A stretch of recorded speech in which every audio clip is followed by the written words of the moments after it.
Bisa kelihatan ya, ini saya ya, slide-nya Ya, ya. ya. Oh bisa Pak, Oke, bisa. baik. Siap. Kemarin kita sudah bahas tentang apa namanya elemen desain sama prinsip desain ya. Hari ini kita lanjutkan ke materi konten dan bentuk. Sebenarnya kemarin adalah dasar aja. Nah, hari ini kita akan mencoba mulai masuk ke project. Tapi sebelum masuk ke project itu ada apa namanya semacam batasannya ya, semacam rambu-rambunya. Bagaimana membuat satu konten dan bentuk yang efektif begitu katanya si Alan ini ya di bukunya itu.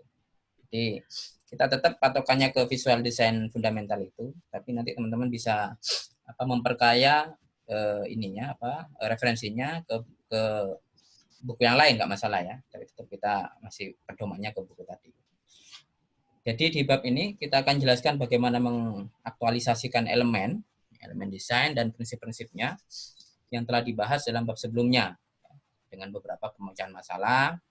Contohnya desain digital, karena memang kalau dulu mungkin kita bisa kita bisa lari kemana aja. Di bukunya itu sebenarnya bisa Anda mau ke lukis dan sebagainya. Tapi kan concern kita ke digital ya, karena kita akan membuat aset game gitu ya. Nah, tujuannya kita paham tentang bagaimana implementasi elemen desain itu dan prinsip-prinsipnya. Kemudian kita juga paham bagaimana konsepsi ya, sampai dengan proses. Bagaimana awal sebaiknya seperti apa sih dari awal, kemudian mengumpulkan elemen. Setelah itu kita memilih ya prinsip-prinsipnya tadi, kemudian sampai jadi satu karya digital gitu ya. Jadi gitu. Jadi di bab ini kita akan jelaskan elemen sama prinsip yang telah kemarin dan bagaimana menunjukkan dua prinsip tadi, prinsip dan elemen tadi menjadi satu desain yang orisinil. Ya, seperti itu, ya, tekniknya seperti apa, softwarenya apa yang seharusnya digunakan. Nah, bagian pertama, tahap pertama yang harus teman-teman lakukan kalau menurutnya si Alan ini adalah melakukan riset dan mendefinisikan masalah, gitu ya. Kita kan biasanya langsung aja ya gitu ya. Mau buat game apa misalkan game fighting gitu ya. Langsung aja kita biasanya melakukan ilustrasi kira-kira tempatnya di mana, tokohnya seperti apa. Itu kan biasanya langsung ya. Sebaiknya kalau dalam dalam project profesional tidak begitu katanya ya. Ada tahapannya. Tahapan pertama adalah Anda seharusnya riset, melakukan riset dan mendefinisikan masalah. Misalkan, ya nggak cuma itu ya, misalkan satu desain Anda disuruh Toyota misalkan membuat satu logo atau satu desain yang mencerminkan satu kegiatan. Itu nggak langsung digerak langsung ya, harus melalui tahapan riset dulu seharusnya gitu ya. Pertama katanya di sini, katanya si bukunya si Alan itu yang di desain visual basic tadi itu desain ya fundamental visual itu Anda harus menanyakan dulu berbagai hal dan mengumpulkan sebanyak mungkin informasi setelah melakukan riset sebisa mungkin terkait proyek apa yang akan Anda lakukan gitu ya. Tanya dulu kira apa dan sebagainya, harus detail itu. Ini masalahnya apa, kemudian arahnya kemana, visinya apa dan sebagainya. Harus begitu. Jadi mungkin Street Fighter-nya punyanya Nintendo itu akan berbeda dengan rasa feel yang dibawakan oleh Sega misalkan atau mungkin PlayStation ya, karena masing-masing punya definisi atau riset masalah sendiri-sendiri gitu ya. Nah, itu yang dimaksud dengan feels, atau kemarin kalau dalam prinsip desain kita sebut dengan gestalt itu ya, yang ada keteraturan seperti apa konsep yang akan kita sajikan gitu. Nah, setelah itu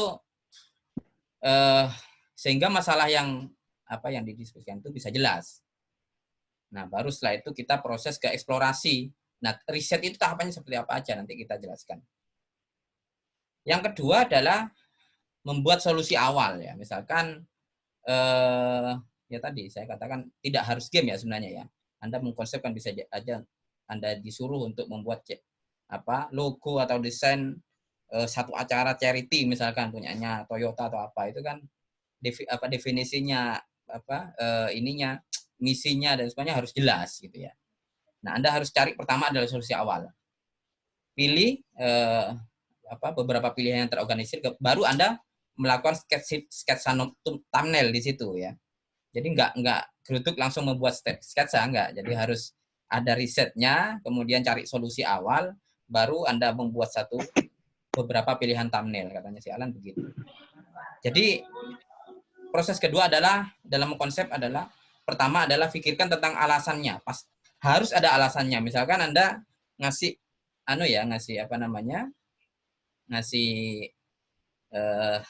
sketsa atau contoh desain ya dari misalkan proyek game kalian apa hari ini misalnya sekarang yang ada mekanika oke, mekanika game misalkan ya apa gitu ya, Anda suruh membuat game board atau apa, tentu harus tiap desainnya itu masing-masing poinnya atau mungkin juga karakternya itu harus ada alasan yang logis. Nggak boleh ada pokoknya saya seneng, nggak bisa kayak gitu ya. Jadi katanya si Alan itu harus terorganisir. Jadi jika tidak ada alasan yang rasional untuk membuat satu karya itu, maka jangan dipilih. Karena itu sama saja Anda menghilangkan proses risetnya. Jadi kalau semacam ini, perdebatan mungkin di awal susah ya, alot ya. Tapi ketika sudah masuk terhadap organisir itu selesai gitu ya. Karena hal-hal yang rumit, visi dan sebagainya, perdebatan itu harus memang terfikirkan di awal, apalagi Anda membuat misalkan untuk institusi besar gitu ya. Jadi jangan sampai kemudian Anda mendesain macam-macam, ada komplain di belakang. Makanya harus terorganisir begitu. Jadi harus ada alasan rasional dalam segala hal. Nah, setelah dilakukan proses seleksi itu dari beberapa alternatif, misalkan ya, saya suruh, misalnya Spence menyuruh Anda membuat satu karya wisuda misalkan ya. Silakan mau yang sering ini ya Disnatalis misalkan ya. Kita sering kan dapat kegiatan Disnatalis. Silakan maskotnya seperti apa, warna khasnya seperti apa dan sebagainya. Itu harus clear dulu di awal di risetnya seperti apa dan seterusnya. Baru Anda membuat misalkan maskot ya. Saya kemarin juga diundang untuk membuat satu maskot pemilu Surabaya itu ya. Jadi harus kita oret dulu seperti apa thumbnailnya dan harus ada alasan yang clear masing-masing bagian itu. Itu katanya si Alan itu ya. Yang kita kenal dengan thumbnail. Thumbnail itu tidak harus hal yang komplit. Jadi yang sketsa saja ya, sketsa awal dan sebagainya. Tentu Anda harus berpatokan terhadap prinsip yang kita pelajari kemarin gitu ya. Nah, ini contoh thumbnail, contoh ya yang dibuat dalam satu perusahaan ya. Ini kalau nggak salah perusahaannya real estate ya atau apa ya. Pokoknya satu perusahaan konstruksi lah ya yang ada yang ditunjukkan oleh Alan ini. Nah, kira-kira mungkin kita membuat thumbnailnya semacam ini gitu ya. Jadi dioret-oret R misalkan ya. Namanya Realm, tapi dia perusahaan konstruksi. Nah, kalau itu apa yang kita ingat kira-kira? Yang kita pelajari kemarin. Berarti kan kalau konstruksi berarti kita berpatokan terhadap objek apa? Bangunan. Yang kemarin. Hah? Satunya kurva linear apa? Hah? Ada kurva linear, ada satunya? Rektalinear, ya betul ya. Harus patokannya harus rektalinear, sesuatu yang kokoh gitu ya, yang futuristik menurut Anak.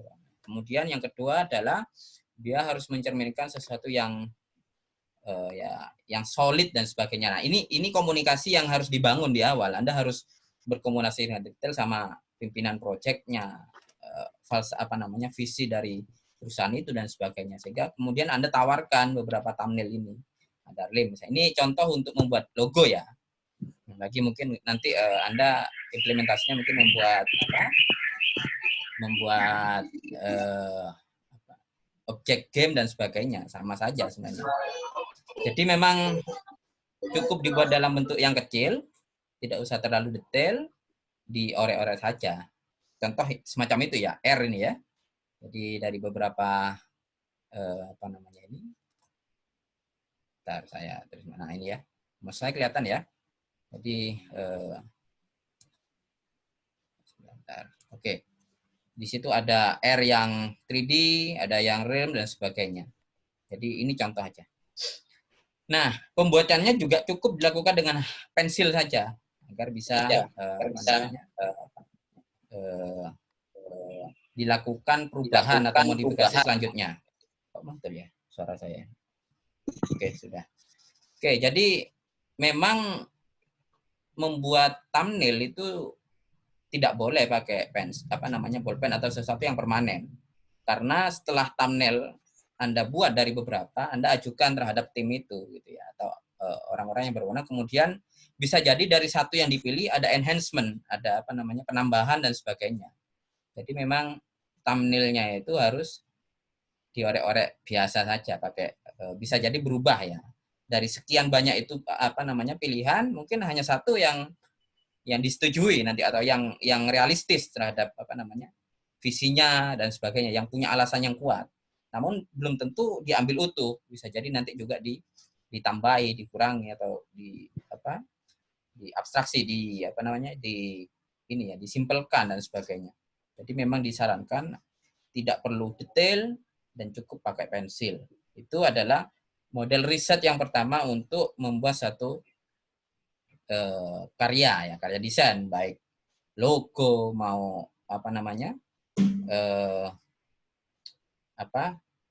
background game, kemudian karakter dan sebagainya, kira-kira bisa kita lakukan dengan menggunakan proses thumbnail ini.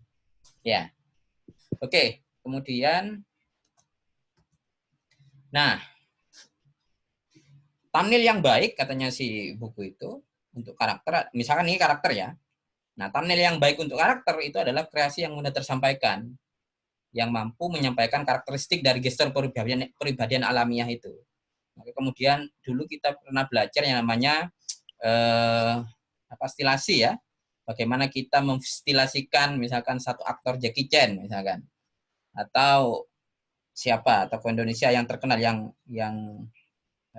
misalkan presiden gitu ya, Pak Habibie misalkan ya, atau Gus Dur, itu kan unik ya karakteristiknya ya. Dan mesti Anda harusnya bisa menjiwai itu, kemudian mengkonversi menjadi satu karakter. Nah, itu awalnya pasti harus pakai thumbnail gitu ya. Jadi mudah tersampaikan dan mampu karakteristik. Jadi terutama di karakter itu gestur dan kepribadian alaminya harus muncul di situ. Gitu ya. Jadi tidak mudah loh membuat misalkan thumbnail seorang Gus Dur, seorang Soekarno dengan kepribadiannya misalkan ya. Atau siapalah yang kita lihat tokoh unik gitu ya dalam satu itu. Karena memunculkan karakteristik itu nggak gampang. Pasti Anda harus butuh mencoba berulang-ulang dengan satu thumbnail, dengan beberapa thumbnail itu. Nah, thumbnail tersebut harus dibuat dengan cepat, sederhana, nggak boleh kakek mikir gitu ya. Karena biasanya sesuatu yang kita pikirkan itu yang biasanya cepat ya melintasnya, set gitu ya. Bahkan mungkin kalian kan banyak inspirasi ketika di kamar mandi gitu ya. Ketemu, oh iya ya kayak gini ya, harusnya gini ya biasanya. Benar. Dulu begitu ya. Dulu saya kerja di programmer itu, ketika di desk itu nggak ketemu, ketika izin ke belakang ya sambil merenung itu ketemu gitu ya. Nah, makanya orang itu ketika membuat thumbnail itu sebaiknya memang bawa note gitu kemana-mana. Kalau toh ketika buang air besar, Anda sudah siap pakai note, oh iya ya gitu ya, langsung dioret gitu ya. Sebaiknya kan begitu katanya. Menurut ini artinya memang tidak harus detail, cukup dengan sketsa kasar saja, kemudian Anda implementasikan dan nggak usah mikir yang lama-lama. Pokoknya di apa yang Anda pikirkan itu harus di oret ya. Jadi begitu. Contoh ini dari thumbnail yang sebelah kiri ya, itu kemudian dibawa ke raw ya atau sketsa kasar. Misalkan itu Anda buat games tentang apa itu ya? Ya itu ada kodoknya dan sebagainya, nggak tahu lah apa kira-kira ya. Jadi thumbnail itu yang sebelah kiri itu thumbnail ya, yang di sini. Yang di sini ya, dari sini ke sini, kemudian baru setelah itu Anda kalau sudah disetujui ya dari beberapa thumbnail, bisa jadi dari 2-3 thumbnail digabungkan. Kemudian dibawa ke raw, dari raw baru di finishing dan seterusnya. Jadi kira-kira semacam itu proses membuat thumbnail dalam desain ya. Katanya si buku itu, si visual apa namanya desain itu ya, fundamental of visual design itu. Jadi kira-kira begitu. Setelah riset, kemudian diperdebatkan dan dibuat thumbnailnya. Baik kalau di game ya, baik backgroundnya ataupun masing-masing karakternya gitu ya, tentunya ya. Oke, lanjut. Ada yang ditanyakan? Clear ya? Jadi saya lanjutkan dulu biar enak apa namanya. Nah, setelah itu katanya si buku itu harus tahapan ketiga. Baru setelah thumbnailnya kita punya beberapa, misalkan ada 10 ya. Kita misalkan tadi saya bilang, oh saya mau buat kemarin misalkan sudah ada ya apa namanya film layar lebar Habibie dan Ainur. Misalkan saya mau buat film Gus Dur misalkan yang belum ada ya, presiden setelah itu kan sekarang kan ada. Apa yang Anda pikirkan tentang Gus Dur gitu ya pertamanya? Oh tokohnya unik karakternya gitu ya, atau apanya gitu ya. Pasti Anda akan mendesain dulu ya, kacamataan agak dan sebagainya. Nah baru setelah beberapa thumbnail itu Anda bawa ke dalam proses ketiga ini yang kita sebut dengan RAW atau desain kasar penyaringan ya, bahasanya RAW kalau di buku itu. Nah, RAW ini adalah proses awal pilihan desain yang diharapkan bisa mendefinisikan detail lagi dari thumbnail. Thumbnail kan hanya menguapkan aja ya, apa cara berpikir apa namanya, apa yang Anda tangkap, ide yang kalian tangkap kemudian Anda desain gitu ya. Nah, setelah itu kan kita bawa ke ranah RAW, ke apa namanya penyaringan ini. Nah, prosesnya biasanya dilakukan dengan meletakkan hasil solusi-solusi sketsa tadi ya, yang telah dipilih. Mungkin ada 100 ya dipilih ya sampai dia menjadi sedikit.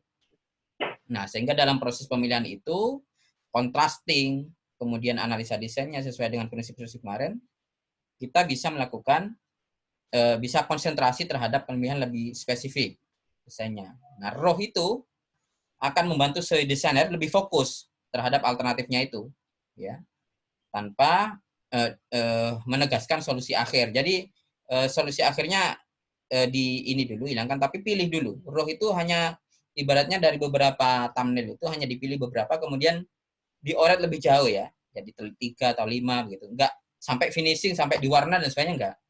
Jadi diproses dulu, diambil beberapa yang lebih mendekati begitu.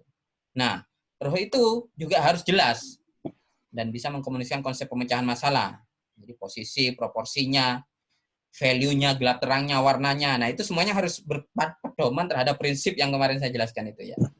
Dan setelah komposisi umumnya, mau yang namanya pakai apa repetisi atau pakai apa kemarin itu. Kok sih aku dan sebagainya gitu ya. Kok sih aku kuliah. Nah, jika diperlukan eksperimen dengan metode baru terhadap proyek akhir, Anda bisa uji cobakan pada tahap ini. Jadi kalau dari beberapa row itu, Anda boleh uji cobakan di sini, di bagian row ini. Misalkan ini, atau gambar. Ini, apa namanya, temanya adalah pendidikan, misalkan ya, masa depan. Edukasi masa depan. Apa yang kalian bayangkan tentang edukasi, misalkan? Kalau Anda suruh mensketsa, oke, saya tolong buatkan satu apa ya agenda yang isinya adalah pameran pendidikan misalkan ya. Berarti kan apa yang tergambar pertama? Buku Fest. Ya, buku tentu ya. Buku itu identik dengan pendidikan. Kok buku Fest? Bukan. Apa pendidikan ya? Pameran pendidikan. Anda disuruh misalkan buat tim oleh Gramedia mendesain satu konsep, mau gamenya, mau apa wes terserah, mau panggungnya dan sebagainya tentang dunia pendidikan masa depan gitu ya. Apa yang terbayang? Pertama yang mesti terbayang bagi kita adalah sesuatu yang tinggi ya. Tuntutlah ilmu setinggi mungkin. Nggak ada tuntutlah ilmu ke dalam sumur sejauh mungkin ya. Pasti pertama adalah kata-kata tinggi itu yang melekat pada kita. Kata apa namanya? Sesuatu yang tinggi. Ya. Kemudian apa lagi? Kalau dilihat desain itu, sesuatu yang berliku, nggak mudah itu dapat ilmu itu. Pasti nanti jalannya berliku, ujiannya banyak. Anda sih S1, belum S2, S3 ya, yang macam-macam lah nanti ya. Jadi ada nggak kemudian orang yang mencari ilmu itu mulus gitu ya? Hampir nggak ada. Nah, artinya dua konsep itu udah kita pegang. Sesuatu yang tinggi, sesuatu yang berliku, terjal, ilmu itu terjal katanya ya. Terus apa lagi? Buku misalkan atau Menanjak. apa? Ya menanjak dan sebagainya. Nah, makanya si Alan itu mencontohkan itu, yang sebelah kiri atas itu jalannya berliku ya, kayak puzzle itu ya. Sampai menuju sesuatu yang merah, yang terang di sana. Jadi memang endingnya harus dibuat terang gitu ya. Kalau di agama itu kan dari kegelapan menuju ke sesuatu yang bercahaya. Diibaratkan semacam itu. Ada juga desain yang samping kanan atas itu. Dia apa gambarnya itu? Mencapai langit ya, apa itu ya? Yang sebelah kanan atas menuju puncak ya dan sebagainya. Pokoknya dia menggapai sesuatu yang tinggi. Sesuatu yang tinggi. Begitupun di bawah kiri ya, itu adalah pilihan akhir. Nah, jadi yang dari beberapa sketsa itu dalam konsep ini memilih pilihan akhir yang di bawah. Ada juga yang sebelah kiri bawah itu adalah pintu. Dia diibaratkan menuju pintu yang penuh cahaya, gitu ya. Kiri bawah gitu ya. Namun dalam satu perdebatan itu kemudian terpilihlah yang sebelah kanan bawah katanya di buku itu. Nah, di situ mencerminkan apa lawange itu apa pintunya itu dikonversi menjadi satu buku gitu ya. Kemudian yang atas kiri itu yang gambar apa ini gambar cahaya itu udah ada. Apalagi misalnya sesuatu yang tinggi, oh bukunya tinggi dan sebagainya. Nah, itu tentu tergantung bagaimana si desainer itu mengilustrasikan satu keadaan. Bisa jadi berbeda-beda ya. Tapi dalam contoh ini, roh itu begitu. Roh itu adalah proses ketika kita membuat thumbnail, kemudian dikumpulkan, kemudian kita pilih gitu ya, sambil kita bisa jadi kita gabungkan gitu ya. Dari ini diambil bagusnya ini dan sebagainya. Itu prosesnya di raw. Jadi di awal tadi riset dulu, memikirkan sesuatu yang realistis, bisa diakal dan sebagainya. Masuk akal sebagainya. Setelah itu ada raw, ada thumbnail, baru masuk ke raw ya. Memilih, kemudian memperjelas lagi gambar dari thumbnail yang kita punya tadi. Gitu. Nah, tahap keempat adalah composition. Baru kalau sudah clear ya di awal tadi, mas thumbnailnya sudah, kemudian rawnya sudah, baru kita composition. Sebelum itu jangan masuk komposisi dulu gitu, daripada enggak kita kerja balik mana gitu ya. Jadi memang harus berurut begitu katanya si Alan itu ya. Jadi baru di tahapan composition ini, yaitu tahapan proses penyusunan, tahapan akhir sebelum finishing ya. Jadi di konsep akhir yang telah dibangun itu harus dipilih pada tahap ini. Dan seluruh elemen terkait harus bisa diletakkan pada posisinya. Nah, perangkat software juga harus ditentukan di sini. Misalkan kalian membuat tadi yang saya bilang untuk poster misalkan ya. Sebaiknya pakai apa? Yang mau yang apa?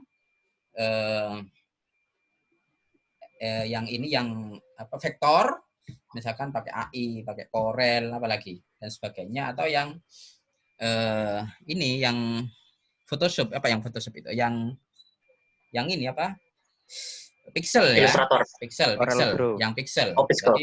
Jadi harus dipilihnya di tahapan ini, di composition ini. Jadi kalau tadi jangan ngomong ini dulu, hanya membiarkan risetnya, kemudian memilihnya dan sebagainya. Baru di tahap ini kita sudah mencari, ini sebaiknya kita implementasikan pakai apa gitu ya, pakai Corel kayak mau dan sebagainya, tentu dengan untung ruginya ya, misalkan desain billboard dan sebagainya. Nah, di tahap 4 ini composition, dan di sini juga waktunya kita untuk menyusun atau memperindah ya. Misalkan itu yang foto A itu yang atas itu raw, yang tadi masih raw, baru Anda bawa ke bawah lebih detail lagi. Yang B itu yang kiri itu masih raw-nya tadi. Raw itu bisa masih hitam putih nggak masalah ya. Tapi kalau sudah dalam tahap composition ini, Anda sudah harus bisa mengkonversinya ke detailnya tadi, ke warnanya, gitu ya. Jadi prosesnya begitu. RAW itu tidak ya harus detail tapi nggak harus sampai warna dan sebagainya. Warna dan sebagainya kan nanti diimplementasikan ketika kita sudah milih softwarenya kan ya, mau pakai apa dan seterusnya. Ya. Baru setelah itu finishing terakhir. Jadi ada 5 prosesnya ya. Finishing itu prosesnya apa di finishing? Nah, di sini dijelaskan bahwa di tahapan finishing ini adalah tentu tahapan akhir dan konsep ya. Misalkan di produksi digital, jadi finishingnya itu ya di print gitu ya. Sudah sampai menjadi produk digital. Kalau video misalkan ya wes di render di apa namanya? Wes jalan di ini di apa? Windows Media Player misalkan ya. Kalau 3D misalkan apa? 3D games ya harus sudah di render gitu loh ya. Jadi di finishing itu udah ke sana. Dan seterusnya. Jadi kalau membuat karakter di game ya harus sudah di rigging, harus sudah digerakkan dan sebagainya. Jadi tahapan itu finishing ya. Jadi kalau tadi mengkonsep dan sebagainya belum di sini. Jadi tahapannya begitu. Jadi kalau sudah finishing jangan kemudian ada perdebatan lagi bahwa apa? Oh ini karakternya terlalu chubby misalkan dan seterusnya. Gitu ya. Oke. Oh, ini ternyata hanya 40 menit ya yang ini ya. Iya. Saya nanti. Oke, kita cepetin aja. Jadi ini contoh ya, ini contoh beberapa apa namanya 2 karakter yang dibawa ya, dari yang raw sampai tapi tahapan akhirnya dia karakter yang kayak ini ya orang-orang di apa namanya desain produk ya, membuat satu karakter yang berbentuk dari raw kemudian dipilih sampai dia finishing menjadi patung itu ya, patung karakter itu.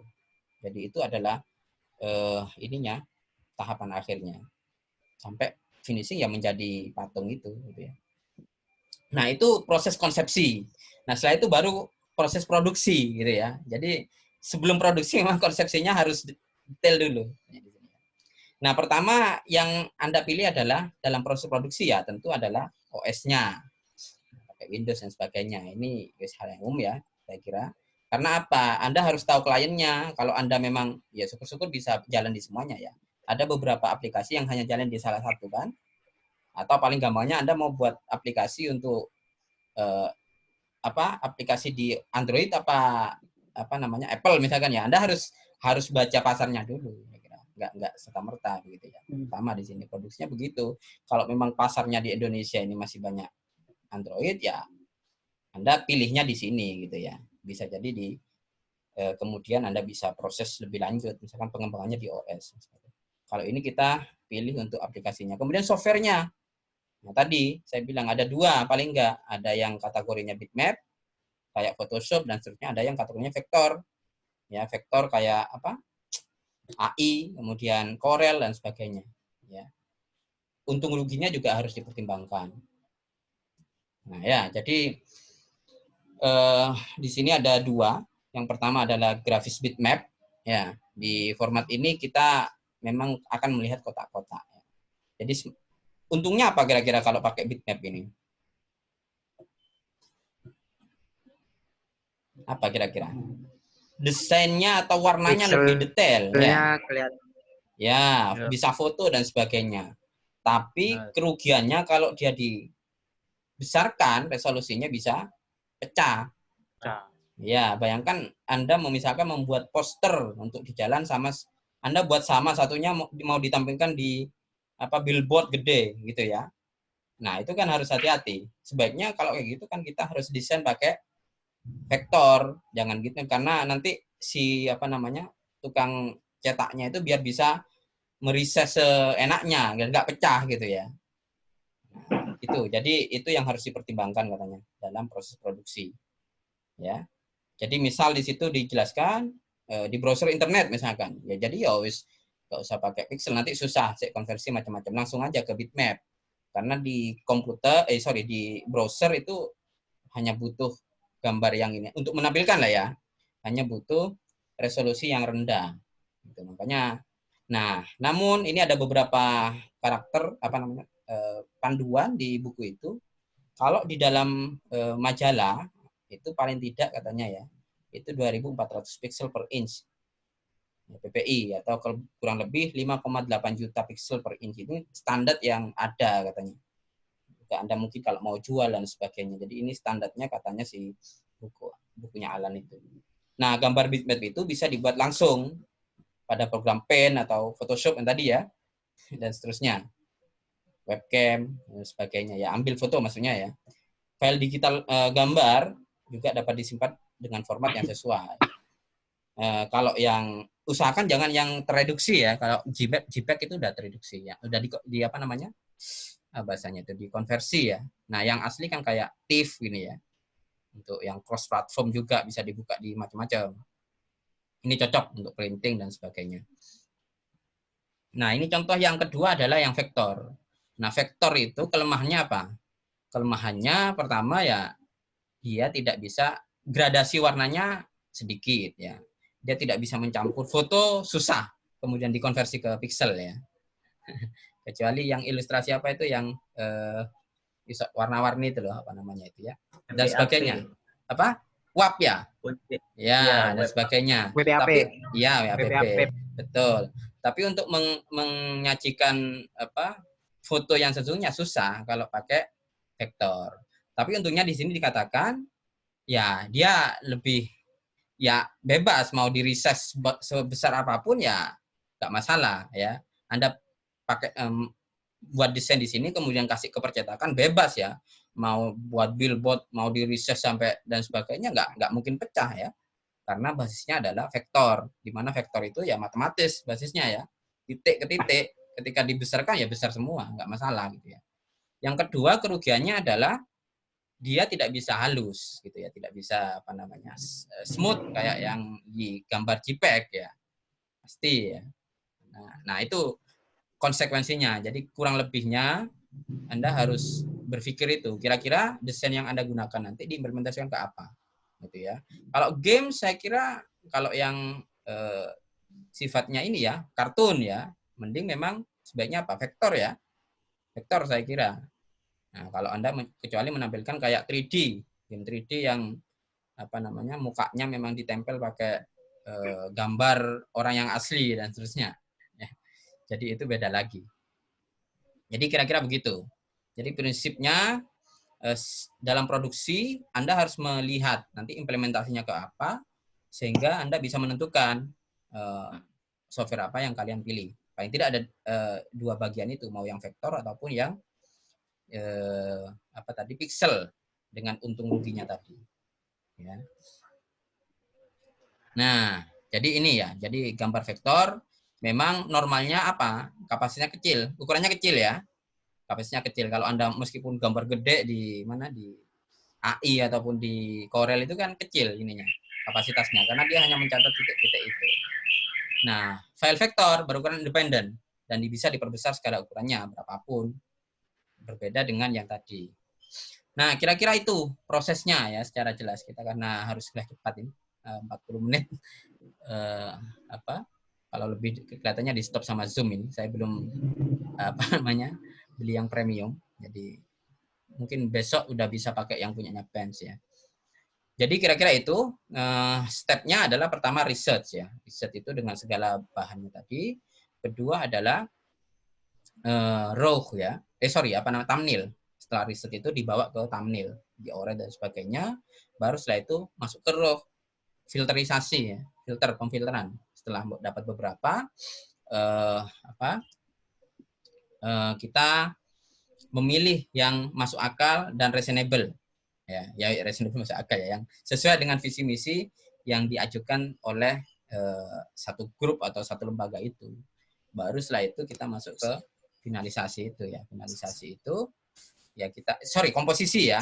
Komposisi mencari beberapa ruh yang telah disepakati kemudian di enhancement, dipilih boleh ya dan sebagainya, diwarnai, dikasih apa namanya gelap terang dan sebagainya. Baru setelah itu difinalisasi. Finalisasi tergantung outputnya apa. Kalau memang billboard ataupun ya harus di print. Kalau memang video harus sudah jadi file MP4 dan sebagainya. Kalau memang 3D misalkan ya harus sudah kalau film 3D ya harus sudah di-render gitu ya. Itu outputnya finishingnya. Kalau memang buat game ya harus sudah berupa karakter yang siap, riggingnya siap, teksturnya siap dan sebagainya. Jadi prosesnya harus melalui itu agar apa katanya si bukunya, agar kita tidak bolak-balik gitu ya. Terus mau produksi terus ada komplain dan sebagainya. Atau ada beberapa alasan misalkan yang nggak jelas, itu nggak boleh itu di dalam konsepnya si Alan ini. Harus masing-masing itu sudah terdefinisikan sejak research. Makanya riset ini agak lama sebenarnya nggak apa-apa, gitu ya. Asalkan semua hal yang kita ini kan kita print, kita implementasikan itu beralasan semua, gitu ya. Kenapa begini dan seterusnya. Jadi itu prosesnya setelah kita memahami, tentu membuat semuanya itu melalui konsep tadi prinsip-prinsip yang ada, prinsip desain ya. Jadi kira-kira begitu. Nah, untuk tugasnya, jadi teman-teman tolong mencari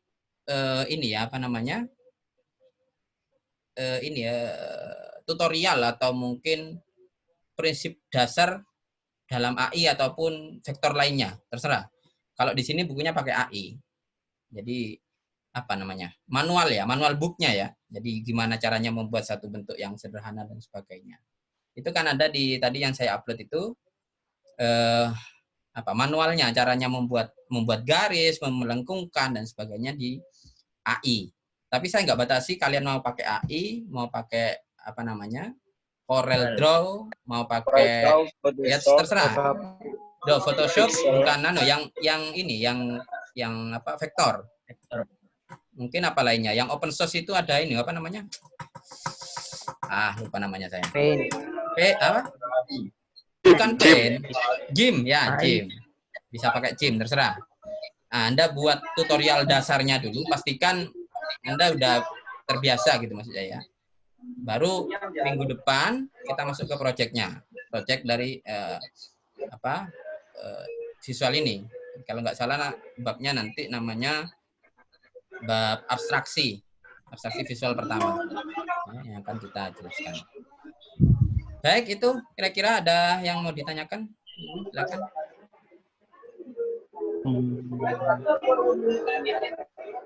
Saya balik ke sini. Ya? Saya Pak mau bertanya. Iya, silakan. Oh ya. Kapan kita menggunakan bitmap itu Pak? Dalam kita membuat apa gitu Pak? Menggunakan bitmap. Oke, pertanyaannya bagus ya. Jadi bitmap atau pixel itu kan ada beberapa kerugian dan keuntungan sendiri ya. Nah, saya kasih contoh misalnya di dalam game. Kalau membuat karakter sebaiknya pakai bitmap atau pixel? Pixel ya. Ya, tergantung juga gitu ya. Kalau mau 3D, mau pakai membuat teks ada namanya UV mapping kan udah belajar ya. UV mapping.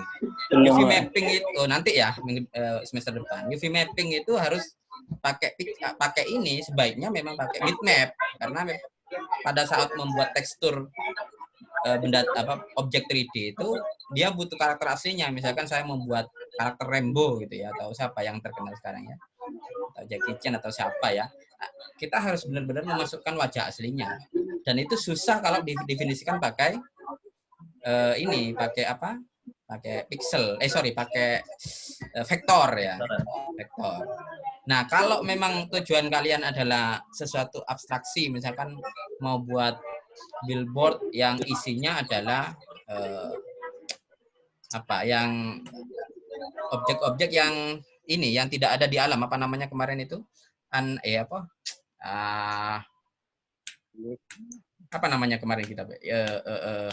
Sesuatu yang ini yang bombastis yang apa namanya? Imajinatif ya misalkan ya. Itu kan lebih baik pakai vektor gitu ya. Apalagi misalkan kartun dan sebagainya. Kartunis ya, sesuatu yang kartunis. Yang tidak real kan lebih baik pakai vektor membuatnya. Vektor pun bisa dikonversi menjadi pixel kan. Nah, tapi pixel nggak bisa dikonversi menjadi vektor. Harus Anda tracing lagi gitu kan ya. Nah, nanti misalkan Anda mau ya tukang printnya, tukang ininya susah nanti. Anda mau jualan vektor misalkan. Anda mau jualan pixel, padahal nanti audiensnya itu banyaknya mau macam-macam tujuannya gitu ya. Ada yang mau buat billboard, ada yang ketika di research itu butuh nggak pecah misalkan. Maka sebaiknya Anda pakai vektor, jangan gambar pakai pixel ya, nggak ada yang beli. Ya.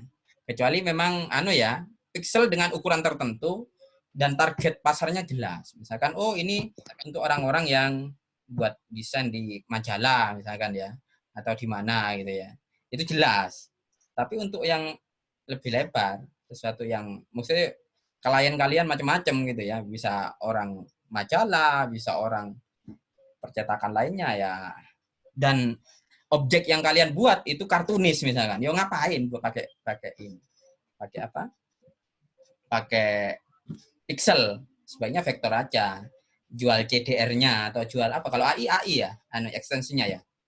Jual AI-nya saja gitu loh. Sehingga mereka bisa menyesuaikan dan tidak dibatasi oleh resolusi itu gitu ya.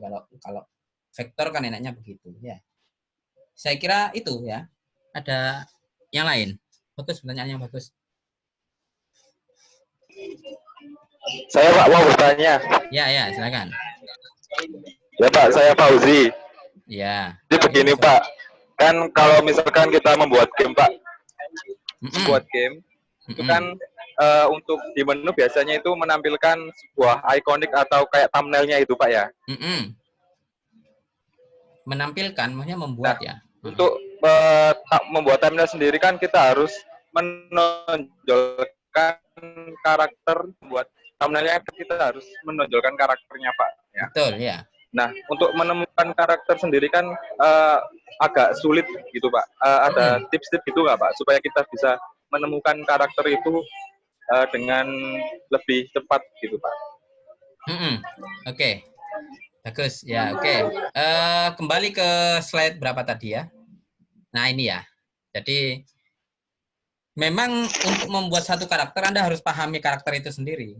Nah, yang susah memang kalau Anda membuat karakter yang Anda nggak paham. Misalkan Anda sekarang saya suruh buat karakter Pangeran Diponegoro atau siapa yang Anda tidak mengetahui langsung. Tentu sumbernya kan hanya dari buku dan sebagainya. Nah, padahal di dalam karakter itu harus ada gestur dan kepribadian yang bisa masuk gitu. Kalau bisa juga cara jalannya dan sebagainya gitu ya. Nah, oleh karena itu memang informasi itu yang harus Anda ambil sebanyak-banyaknya gitu ya. Nah, informasi tentang siapa yang saya katakan tadi, Soekarno misalkan Pak Karno, apa informasinya? Oh, ternyata Pak Karno itu gagal. Kalau pidato misalkan dari dia atau Bung Tomo lah ya, dia harus biasanya tokohnya itu semangat dan sebagainya. Karakter itu harus ada, jangan diilustrasikan sebagai seorang yang kalem dan sebagainya. Nah, itu informasi yang cukup dari itu, baik dari dari sumber buku, dari video, cerita orang lama juga begitu kan. Kalau kita mau mengibaratkan siapa dulu, Nabi misalkan ya, Nabi Nuh misalkan, kan nggak ada video waktu itu ya, nggak ada ini. Nah, kita bisa mencari informasi sebanyak-banyaknya dari kisah yang ada, karena orang yang paling penting adalah bagaimana membawa ilustrasi orang di semua orang itu tentang seorang Nabi Nuh misalkan tadi ke dalam satu karakter itu. Apa yang ditangkap oleh orang-orang aja tidak harus persis ya. Tapi harus memang mengilustrasikan benar karakternya seperti apa, gesturnya, kepribadiannya gitu ya. Dan ya itu harus masuk itu. Sumbernya bisa macam-macam kira-kira Mas. Kira-kira begitu ya. Silahkan kalau ada yang mau nambahin dari teman-teman yang ngasih yang ngasih masukan atau pendapat lain boleh. Kira-kira mungkin begitu ya. Ada lagi atau masih ada yang mau didiskusikan hal ini? Iya Pak, terima kasih Pak. Ya, sama-sama. Oke, ada lagi? Sudah? Cukup? Halo? Cukup Pak. Pak, saya mau Cukup tanya, Pak. Pak. Oh, ada yang mau tanya masih? Silakan. Tanya. Pak. Ya, Kalau silakan. semisal kasusnya gini Pak, saya kan semisal ada orang yang baru terjun ke dunia artis, itu sudah kebiasaan makainya itu semisal Photoshop Pak, yang notabene-nya kan bitmap-nya Pak. Bitmap. Nah, misal dia waktu dapat project dari orang lain mintanya itu vektor, tapi karena sudah terlanjur bikin di bitmap, apakah ada solusi Pak buat ngerubah dari bitmap ke vektor selain tracing gitu Pak? Wah, kalau selain tracing ya susah. Memang, nah nanti makanya di situ nanti kita belajar tracingnya ya. Jadi bagaimana ya men-tracing rata-rata. Nggak tahu ya sekarang apa ada nggak perangkat yang bisa automatic tracing gitu ya. Kalau kalau mau sebenarnya kalau hanya men-tracing ininya apa namanya bagian luarnya atau outline-nya itu sudah banyak gitu ya. Dan bahkan saya dulu waktu S2 juga pernah membuat aplikasinya gitu ya. Tapi kalau men-tracing secara detail itu yang susah gitu ya. Kecuali mungkin ada yang. Nah, selama ini kita masih lebih efektif men-tracing by manual ya. Jadi misalkan dari foto gitu ya, harus di-tracing satu-satu. Karena memang kalau pakai mesin, kalau pakai program itu pasti ada miss-nya gitu ya. Meskipun mungkin ada yang sebagian berhasil. Tapi secara logik kalau detail susah ya. Kalau cuman apa namanya? Garis luarnya atau outline-nya bisa. Gitu kira-kira. Gitu Mas ya. Oh, iya. Ya sejauh saya tahu begitu. Kalau gini Pak, kalau semisal kan semisal kita mau bikin baliho ya Pak. Itu kan lebih efektifnya pakai vektor ya Pak, biar dia waktu diperbesar itu nggak pecah. Ya, makanya tergantung kasusnya sebenarnya. Kalau semisal saya pernah nyoba Pak bikin baliho gitu pakai bitmap itu Pak.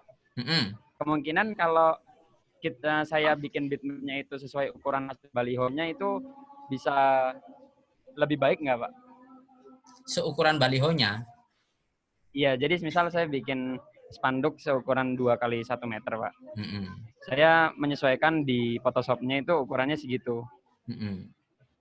Ya lebih kira-kira bagus. Itu bisa. Ya, jadi memang diharapkan memang begitu kan. Jadi kalau memang 3 kali 3, cuman memang nanti waktu desainmu itu yang ngapain gitu ya, pakai vektor ya terutama ya. Itu kan nanti memperlambat desainmu di softwarenya abot gitu lah ya. Padahal itu nanti Anda bisa percetakannya bisa mengreses sesuai dengan keinginan gitu. Ngapain kita mendesain? Misalkan Anda suruh buat baliho yang gede misalkan ya untuk acara festival 1 kilo kali ya. Masa kita set di 1000 berapa? 1000 meter ya. 1000 meter kayak 1000 meter. Kayak komputermu gitu ya. Juga sesuatu yang saya kira sia-sia juga gitu. Karena vektor itu bisa di-reset sesukanya. Asalkan proporsinya benar loh ya. Kita cukup aja kalau memang 1000 kali 1000 meter ya nggak kena ngapain juga. Cukup kita desain dengan 10 kali 10 cm ya sama gitu ya. Nah, itu untungnya di vektor. Dan kita bisa lebih cepat memproduksinya dan orang yang nanti mau finishing ya bisa tergantung aja. Kalau kurang oke, di-resize dan tidak akan pecah gitu kan gambarnya kan? Iya, Pak. Baik. Kalau apa namanya yang bitmap itu yang memang harus sesuai resolusinya gitu loh. Harus sesuai. Paling tidak kurang lebih lah ya. Karena mata manusia juga terbatas. Sesuatu yang apa namanya misal di-resize untuk sesuatu yang besar juga tidak sampai detail orang melihatnya ya. Saya kira tidak ya ada tadi kita mengacu terhadap ukurannya di buku itu tadi aja. Berapa tadi itu? 2400 ppi ya. Kira-kira itu yang umum katanya dalam desain yang sudah. Kalau memang Anda menggunakan konsep bitmap dalam satu desain itu. Ya, acuannya begitu di bukunya. Ya, gitu ya kira-kira ya. Iya, Pak. Baik, ada lagi? Terima kasih, Bapak. Pak, saya mau bertanya, Pak. Iya, ini Pak, kalau misalnya ini kan untuk animasi juga itu Pak. Biasanya kalau kita buat game Unity kayak misalnya 2D gitu Pak.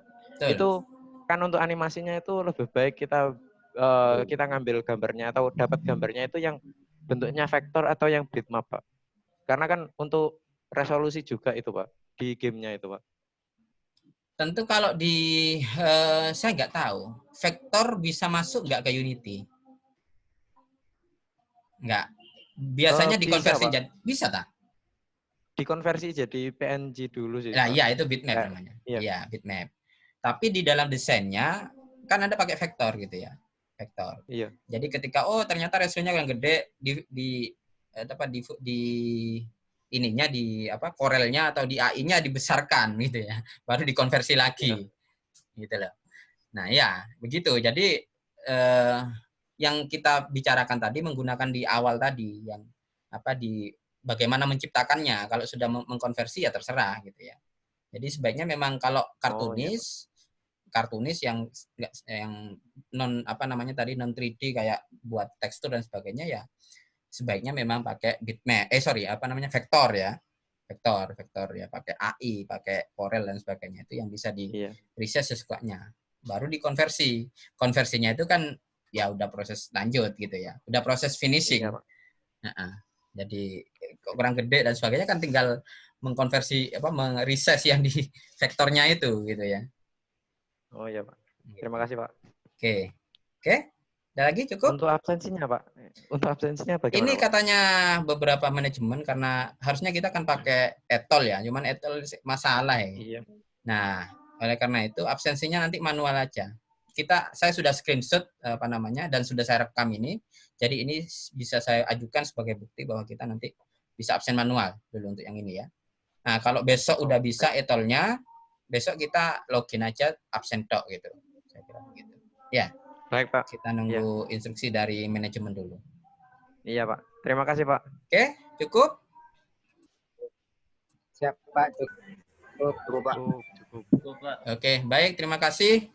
Semoga keadaan virus ini cepat berlalu ya. Tetap hati-hati, sehat di rumah semuanya ya. Amin. Jaga diri semua dan sampai jumpa kembali. Terima kasih. Assalamualaikum warahmatullahi wabarakatuh. Waalaikumsalam warahmatullahi wabarakatuh. Terima kasih ya, Pak. Terima kasih, Pak.